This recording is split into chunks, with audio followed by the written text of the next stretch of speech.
नमस्कार दर्शकों, स्वागत है आपका हमारे चैनल सीक्रेट ऑफ लाइफ पे। आज की वीडियो वृश्चिक राशि के लिए 2022 कैसा रहेगा।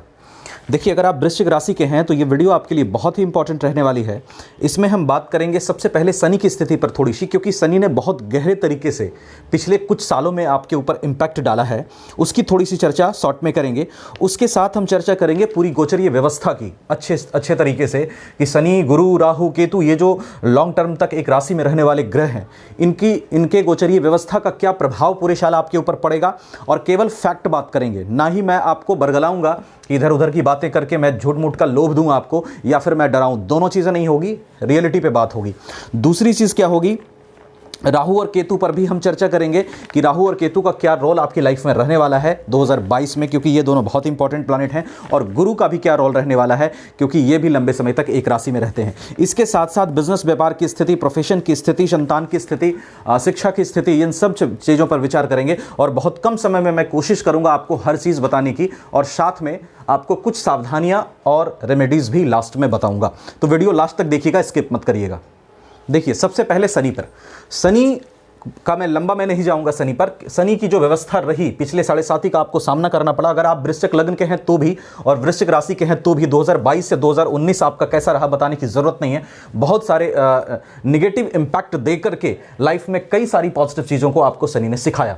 वो 2012 से 19 का पीरियड रहा। शनि जब मकर राशि में यहां गोचर कर रहे हैं, तब से 7.5 या लगनगत प्रभाव तो शनि का नहीं है, लेकिन चूंकि यहां पर थर्ड हाउस में अभी शनि गोचर कर रहे हैं और 7वीं दृष्टि से भाग्य भाव को देख रहे हैं, तो फिलहाल 7.5 खत्म होने के बाद भी आपके लिए राह बहुत आसान नहीं रहा है।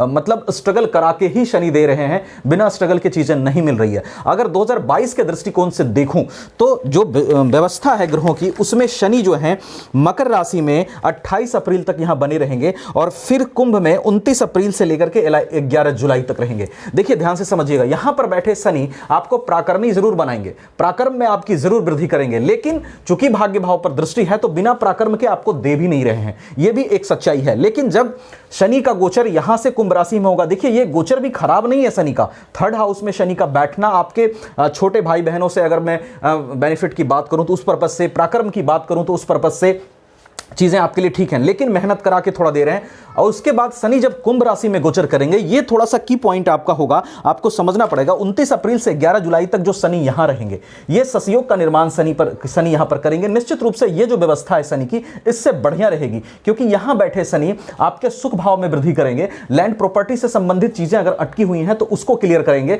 माता से सुख में वृद्धि करेंगे, माता के साथ संबंध बेहतर होंगे, क्योंकि ये लगनगत प्रभाव में 2012 से 19 के बीच फैमिली रिलेशनशिप में भी काफी प्रॉब्लम्स आपको आई हैं। मदर के साथ प्रॉब्लम, फादर के साथ प्रॉब्लम, बहुत सारी चीजें आई हैं। तो यहां पर जब शनि बैठेंगे, आपके परिवार के माहौल को अच्छा करेंगे, माता से संबंध बेहतर करेंगे, सुख की स्थिति को बेहतर करेंगे। लैंड प्रॉपर्टी में अगर आप कहीं इन्वेस्ट करना चाहते हैं, उसके रास्ते खुलेंगे। और अगर लैंड प्रॉपर्टी में कहीं इन्वेस्ट कर चुके हैं और पैसा वहां पे थोड़ा फंसा हुआ है, तो वो चीजें आपकी क्लियर होती हुई नजर आएंगी शनि की व्यवस्था से। शनि की व्यवस्था पे एक अलग वीडियो में बनाऊंगा।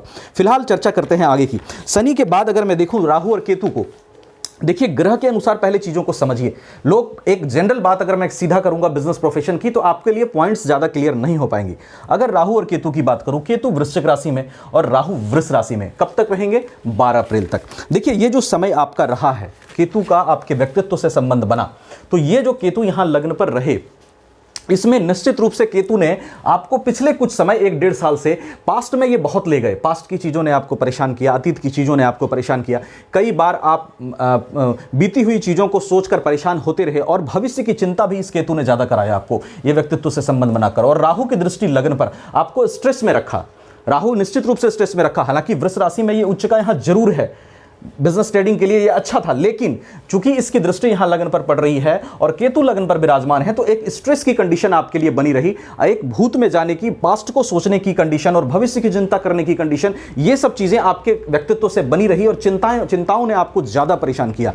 लेकिन अब जब राहु गोचर करेंगे 13 अप्रैल से मेष राशि में, और पूरे महीने, पूरे साल ये मेष राशि में रहेंगे, और केतु तुला राशि में ही सेम डेट को 12 अप्रैल को गोचर कर जाएंगे मीन में। सॉरी तुला में केतु गोचर करेंगे 12 अप्रैल से और राहु मेष में, और पूरे साल बने रहेंगे। यानी कि आप मान के चलिए 12 अप्रैल से लेकर के दिसंबर 2022 तक ये बने रहेंगे इन्हीं दो घरों में। तो यहां पर स्थिति क्या होगी, देखिए राहु जब 6th हाउस में बैठते हैं, 6th हाउस में बैठा राहु बहुत ही अच्छा होता है। 3, 6 और 11 में बैठा राहु अच्छा रिजल्ट्स करता है गोचर से। अगर आप एस्ट्रोलॉजी में इंटरेस्ट रखते होंगे तो इस चीज को जानते होंगे।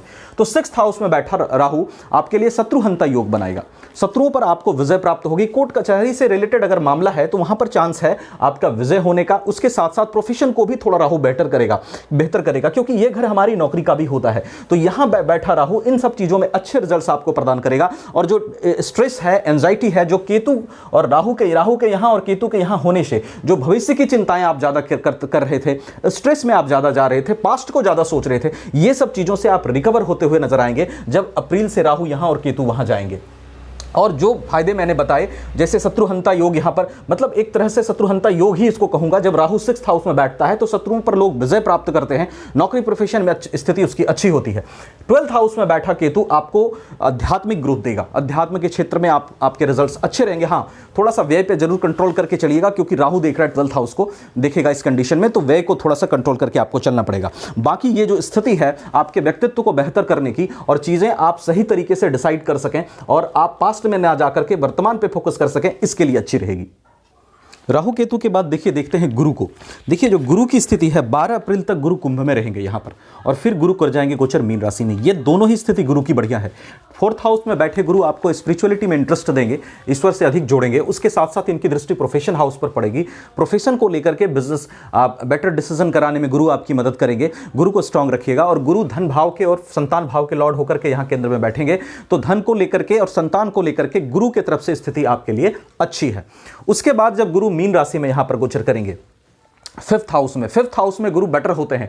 5 में 1st हाउस, 5th हाउस और 9th हाउस में गुरु का रिजल्ट बहुत ही अच्छा होता है। यहां बैठे गुरु आपके धन में वृद्धि करेंगे, आपके माइंड का इस्तेमाल करके आप इनकम में वृद्धि करने की कोशिश करेंगे, आप तमाम सोर्सेस अप्लाई करेंगे। गुरु जब मीन राशि में यहां गोचर करेंगे तो आपका माइंड बेटर तरीके से काम करेगा इनकम को क्रिएट करने में। यहां बैठे गुरु आय भाव को देखेंगे तो आय को बेहतर करने की पूरी कोशिश यहां पर गुरु करेंगे। धन के लिए स्थिति अच्छी और संतान और शिक्षा के लिए भी स्थिति इस जगह पे बैठे गुरु से के लिए अच्छी है। संतान और शिक्षा भी आपके लिए अच्छी रहेगी। हालांकि यहां भी जब गुरु बैठे रहेंगे तो संतान और शिक्षा को लेकर के स्थिति खराब नहीं रहेगी, लेकिन दोनों ही कंडीशन में संतान और शिक्षा को लेकर के स्थिति बेहतर रहेगी। यहां बैठे गुरु आपके कारण आप माइंड का बेहतर इस्तेमाल करके इनकम को जनरेट करेंगे।